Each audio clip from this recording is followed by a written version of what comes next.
नमस्कार, सार्वमंथन न्यूज महाराष्ट्रमध्ये आपलं स्वागत. पाहुयात आजची सविस्तर बातमी. अहिल्यानगर जिल्ह्यातील राहुरी फॅक्टरी येथील गोरक्षकास गोमांस विक्रीची माहिती मिळाली असता त्या ठिकाणी जाऊन त्यांनी पाहणी करत पोलिसांना पाचारण केल्याने पोलिसांनी सदर कारवाई केली. राहुरी फॅक्टरीत कराळेवाडी पोलिसांच्या सहकार्याने या परिसरात धडक कारवाई करत गोमांस विक्री करणाऱ्या 2 आरोपींना रंगेहात पकडल्याची घटना समोर आली आहे. या कारवाईमुळे परिसरात मोठी खळबळ उडाली आहे. या प्रकरणी पोलीस कर्मचारी पोलीस कॉन्स्टेबल 2641 अमोल परशुराम भांड यांनी सरकारतर्फे फिर्याद दिली आहे. त्यांच्या फिर्यादीनुसार दिनांक 8 ऑगस्ट 2026 रोजी दुपारी सुमारे 1 वाजता राहुरी पोलीस स्टेशन येथे हजर असताना पोलीस निरीक्षकांनी मिळालेल्या माहितीनुसार कराळेवाडी येथे छापा टाकण्याचे आदेश दिले.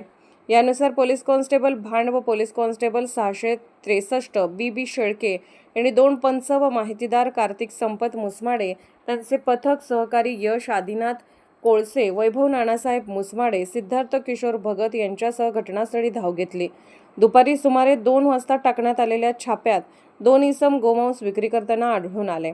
पोलिसांनी तात्काळ कारवाई करत आरोपी युसुफ इब्राहिम कुरेशी वय 50, फिरोज इब्राहिम शेख वय 40 दोघे राहणार कराळेवाडी तालुका राहुरी यांना ताब्यात घेतले. छाप्यात सुमारे 20 किलो गोमांस, 2 वजन काटे, लोखंडी सत्तूर, 4 चाकू, मापे आदी मिळून एकूण 6,850 रुपयांचा मुद्देमाल जप्त करण्यात आला. जप्त गोमांसाचा काही भाग तपासणीसाठी पशुवैद्यकीय अधिकाऱ्यांकडे देण्यात आला असून उर्वरित मांस नष्ट करण्यात आले.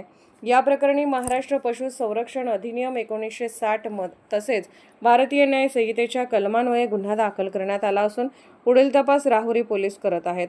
या कारवाईमुळे बेकायदेशीर मांस विक्री करणाऱ्यांमध्ये भीतीचे वातावरण निर्माण झाले असून पोलिसांच्या तत्परतेचे कौतुक होत आहे. सार्वमंथन न्यूज महाराष्ट्र, राहुरी, अहिल्यानगर.